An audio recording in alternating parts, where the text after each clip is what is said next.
Hi everyone, my name is Ayush and you are watching Ayush tech. Last video में हमने Python को install करना सीखा था और वेरिएबल कैसे असाइन कर सकते हैं पाइथन के अंदर वो सीखा था।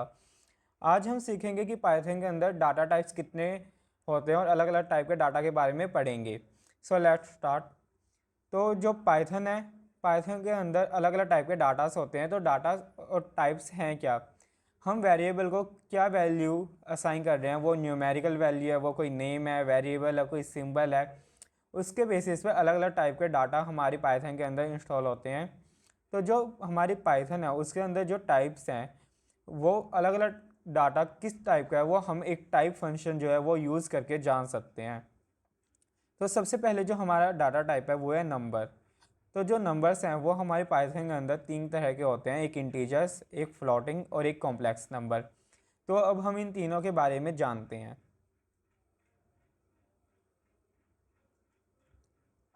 Int, float and complex number. जो इंट नंबर है वो हमारा वो होता है कोई भी इंटीजर, लाइक 89, ये मेरा एक इंटीजर नंबर है। जो मैं ए है जो कि वेरिएबल है मेरा, जो मैंने 89 जिसकी वैल्यू दिया है, अब मेरे को नहीं पता कि वो फ्लोट है, इंट है या कॉम्प्लेक्स है। अब अगर मेरे को वो जानना है कि वो मेरा कौन सी टाइप का डाटा है, तो मैं यहाँ पे एक वैल्यू यूज़ कर सकता हूँ। लाइक मैंने यहाँ पे लिखा प्रिंट, उसके बाद मैंने यहाँ पे टाइप फंक्शन को यूज़ किया ये जानने के लिए कि जो मेरा डाटा है वो किस टाइप का है। उसके बाद मैंने यहाँ पे ए की वैल्यू रखी और मैंने देखा कि जो यहाँ पे मेरा डाटा टाइप है वो प्रिंट हो गया, क्लास इंट, मीन्स ये इंटीजर टाइप डाटा है। हम यहाँ पे जो वैल्यू है डाटा की, जो टाइप है, वो ऐसे भी सर्च कर सकते हैं और हम इसे अलग से भी असाइन कर सकते हैं। लाइक मैंने यहाँ पे बी को वैल्यू दी टाइप ए, उसके बाद मैंने यहाँ पे प्रिंट किया बी को।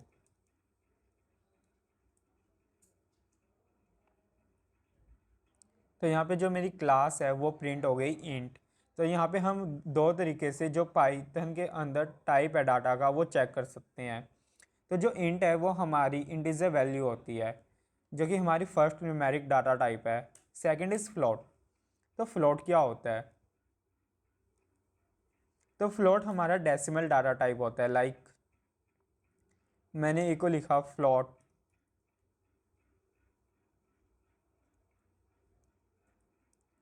2 एंड यहाँ पे मैंने प्रिंट वैल्यू की ए की। तो जो मेरा यहाँ पे ए था वो यहाँ पे मेरा फ्लोट वैल्यू में कन्वर्ट हो गया due to this float function. और अगर मैं यहाँ पे जो टाइप है ए का वो अगर प्रिंट करता हूँ,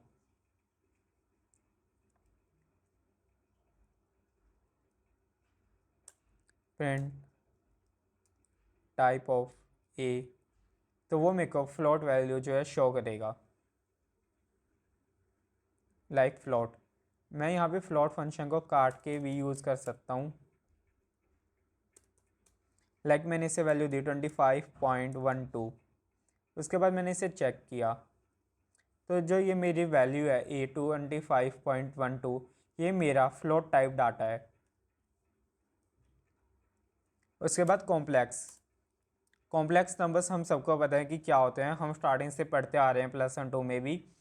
तो जो हमारा कॉम्प्लेक्स नंबर है हम उसे डिक्लेयर कैसे करते हैं, तो कॉम्प्लेक्स नंबर को डिक्लेयर करने के लिए हम वेरिएबल का नेम लिखते हैं, then equal to sign, then complex word को हम यूज़ करते हैं। और उसके बाद हम उसे, सबसे पहले हमें हमारे वेरिएबल में रियल वैल्यू कौन सी देनी है हम वो लिखते हैं।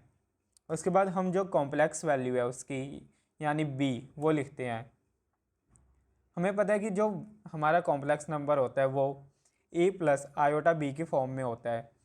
तो जो हमारी ए है हम उसकी वैल्यू पहले असाइन करते हैं, जो हमारा बी है उसकी लेटर। यहाँ पे मैंने यहाँ अलग वैल्यू जो है मेरे आयोटा को प्रोवाइड की है। और उसके बाद अगर मैं प्रिंट करता हूँ ए को, तो वो मेरे को 3+4J, यहाँ पे जो ये मेरी न्यूमेरिकल वैल्यू है ये एक कॉम्प्लेक्स नंबर है। यहाँ पे हम चेक कर सकते हैं इसे,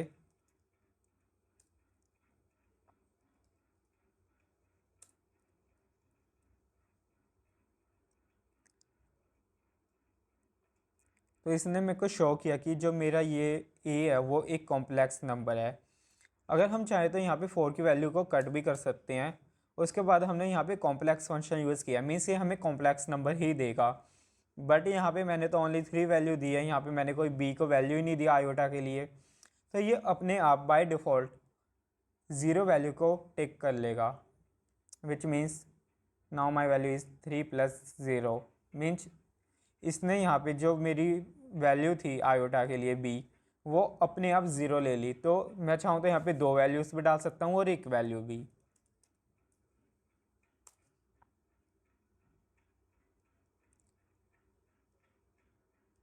उसके बाद जो हमारा नेक्स्ट टाइप डाटा है वो है बुलियन, जिसे हम बोल भी कहते हैं। तो बुलियन डाटा टाइप होता क्या है? बुलियन डाटा टाइप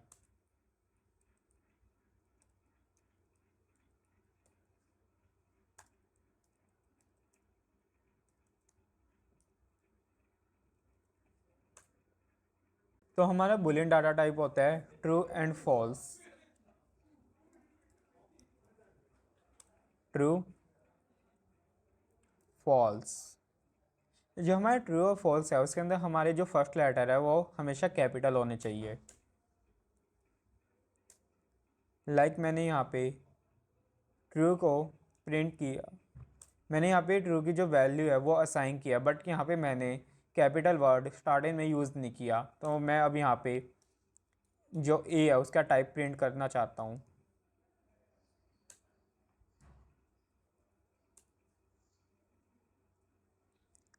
तो इसने मेरे को एरर दिखा दिया कि जो मेरा ट्रू नेम है वो डिफाइंड नहीं है, बिकॉज यहाँ पे जो मैंने ट्रू है उसकी वैल्यू स्मॉल टी दी है। अब मैं इसे कैपिटल टी देता हूँ, तो इसने मेरे को जो मेरा डाटा टाइप है वो यहाँ पे बूल शो कर दिया। सेम मैं यहाँ पे फॉल्स को भी लिख सकता हूँ। तो जो ट्रू और फॉल्स है वो हमारे बूल डाटा टाइप होते हैं। इसके अंदर हमें जो फर्स्ट लेटर है वो कैपिटल रखना है। ये हमारे बाय डिफ़ॉल्ट डिफाइंड है, तो हम इसके अंदर और किसी तरीके से इन्हें नहीं लिख सकते। हम यहाँ पे भी देख सकते हैं कि हमने ट्रू और जो फॉल्स है उसमें फर्स्ट लेटर को कैपिटल लिया है। उसके बाद स्ट्रिंग्स। तो स्ट्रिंग्स क्या होते हैं? तो हम सबसे पहले समझते हैं स्ट्रिंग को।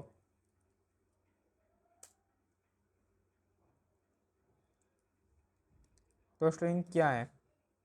तो सबसे पहले तो हम स्ट्रिंग को लिखते कैसे हैं? हमने कोई भी वेरिएबल लिया, उसके बाद हम उसे सिंगल कोट या डबल कोट में लिखेंगे। सिंगल कोट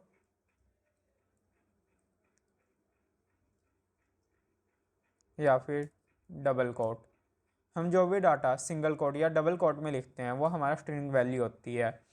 और हम स्ट्रिंग वैल्यू के अंदर कोई भी वर्ड, न्यूमेरिकल, स्पेशल डिजिट या फिर हम कीवर्ड्स कुछ भी यूज़ कर सकते हैं। मेरे को यहाँ पे प्रिंट करना है, मेरे को यहाँ पे डेल जो मेरा एक कीवर्ड है वो यहाँ पे प्रिंट करना है।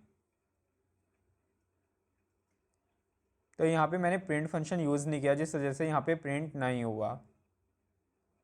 बट नाउ प्रिंट ए।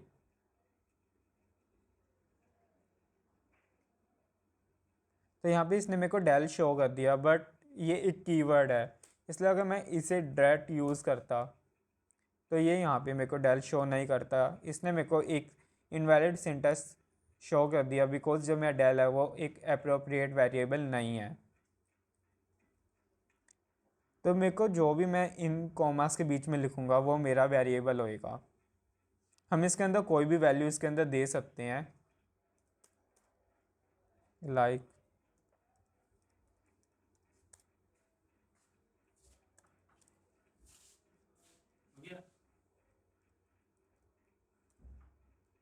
और मैंने इसे यहाँ पे प्रिंट किया, तो इसने मेरे स्टेटमेंट को प्रिंट कर दिया यहाँ पे।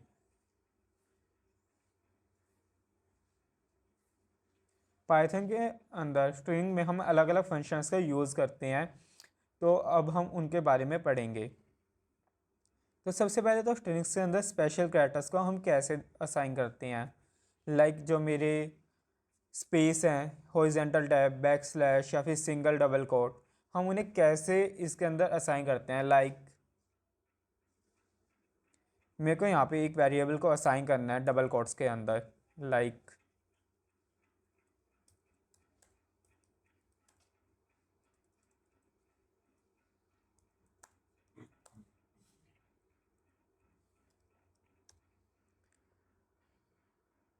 अब मेरे को जो आयुष वर्ड है उसे मेरे को डबल कोट या सिंगल कोट के अंदर लाना है।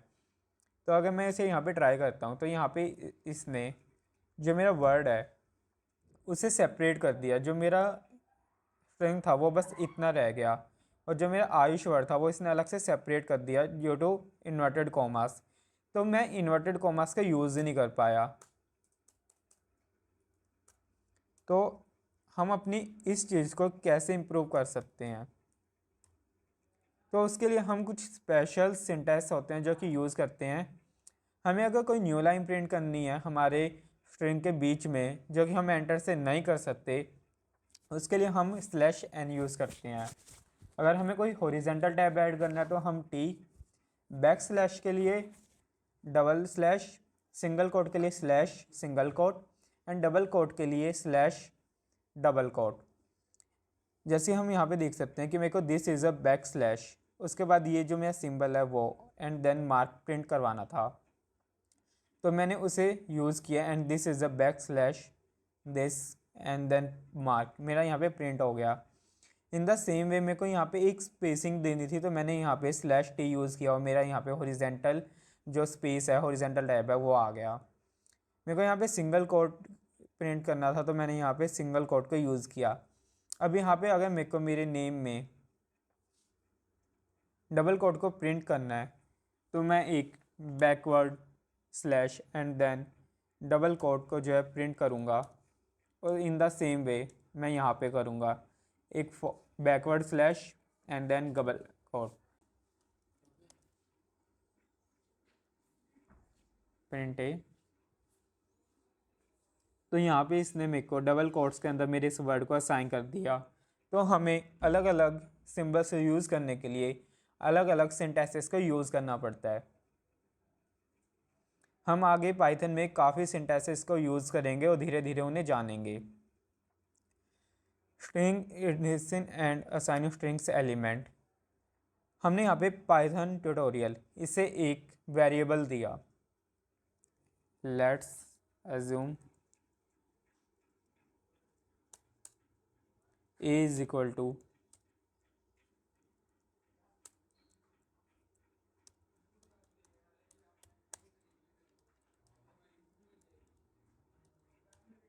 पाइथन ट्यूटोरियल मैंने यहाँ पे इसे एक वेरिएबल नेम असाइन किया। अब जो मेरा पाइथन ट्यूटोरियल है इसमें हर वर्ड के पास अपना खुद का एक इंडेक्स मतलब नंबर है। हम इसे ज़ीरो से स्टार्ट करते हैं और इसके बाद ज़ीरो से लेके जो मेरा लास्ट नंबर है ये वहाँ तक जाता है। जो बीच में हमारे स्पेस स्पेशल कैरेक्टर्स है उन्हें भी वो नंबर मिलता है। और अगर हम राइट से स्टार्ट करते हैं तो हमारी जो मार्किंग है वो नेगेटिव से स्टार्ट होती है और उसके बाद यहाँ तक हम आते हैं। तो अगर मैं चाहूँ तो जो अपना स्ट्रिंग है उसके अंदर अगर मेरे को कोई पर्टिकुलर वर्ड प्रिंट करना है, लाइक मेरे को यहाँ पे पाइथन के अंदर ओनली पाइथन प्रिंट करना है, खाली ओ प्रिंट करना है, खाली टी प्रिंट करना है, या फिर जो मेरा 10-11 नंबर पे वो है वेरिएबल मेरे को खाली उसे प्रिंट करना है, तो हम स्ट्रिंग इंडेक्सिंग को यूज़ करते हैं। जो स्ट्रिंग्स डाटा है हमारे वो चेंज नहीं हो सकते। मीन्स अगर हमने एक बार स्ट्रिंग को असाइन कर दिया तो हम उसे फिर से चेंज नहीं कर सकते। लाइक मैंने यहाँ पे पाइथन ट्यूटोरियल को जो है एक वेरिएबल असाइन किया, उसके बाद मैंने यहाँ पे जो ज़ीरो है यानी ज़ीरो इंडेक्स पे है पी, जो हमारे ज़ीरो से स्टार्ट होता है, अगर हम लेफ़्ट से स्टार्ट करते हैं तो उसे प्रिंट किया तो यहाँ पे पी जो हमारा है वो आ गया। बट अगर मैंने उसी वेरिएबल को जो मेरा इंडेक्स ज़ीरो पे है उसे चेंज करने की कोशिश की इनटू ए, तो वो मेरे को एक एरर शो कर देगा, उसे चेंज नहीं करेगा।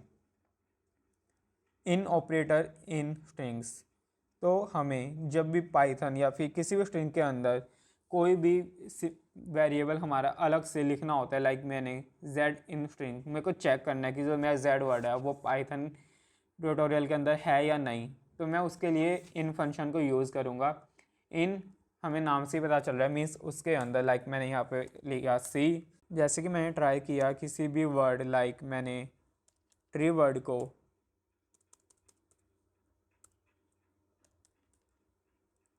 चेक किया कि वो मेरा इस ए वेरिएबल के अंदर है या नहीं, लाइक इन ए,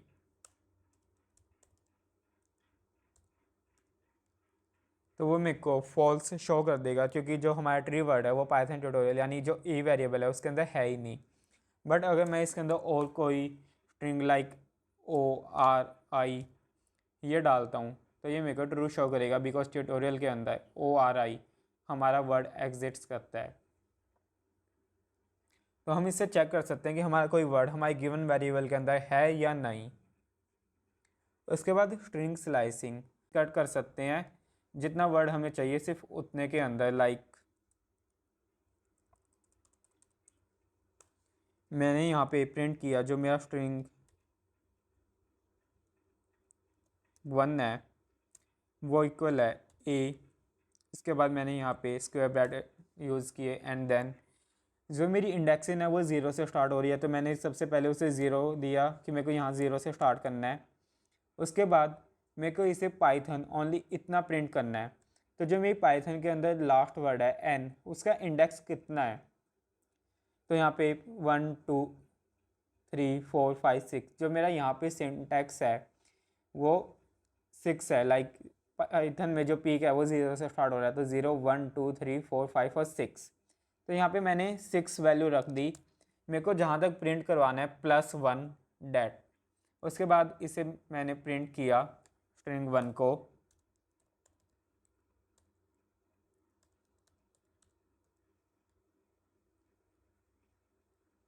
तो मेरी जो ओनली पाइथन वैल्यू है वो प्रिंट हो गई। तो इसे हम स्ट्रिंग स्लाइसिंग कहते हैं। यहाँ पे जो हमारी स्टार्टिंग वैल्यू है जहाँ से हमें प्रिंट करवाना है वो कोई भी हो सकती है। लाइक मैंने यहाँ पे प्रिंट कर दी 4, तो जो मेरा फोर्थ इंडेक्स पे वेरिएबल है वहाँ से लेके मेरा जो 5 तक है, यानी यहाँ पे जो मैंने दिया है -1, वो मेरी यहाँ पे प्रिंट हो जाएगी विच इज़ ऑन। मैं चाहूँ तो इसे नेगेटिव से भी स्टार्ट कर सकता हूँ, लाइक -1। उसके बाद मैंने यहाँ पे दे दी वैल्यू -5। और उसके बाद मेरे को कितने स्टेप्स का गैप देना है मैं वो भी डिसाइड कर सकता हूँ। लाइक मेरे को यहाँ पे -1 का गैप देना है, मीन्स वो मेरे को पीछे लेके आना है आगे की जगह, तो वो भी मैं यूज़ कर सकता हूँ। एंड आफ्टर डैट लेयर मैंने यहाँ पे -1 दिया है, तो यहाँ पे L से स्टार्ट हुई वैल्यू।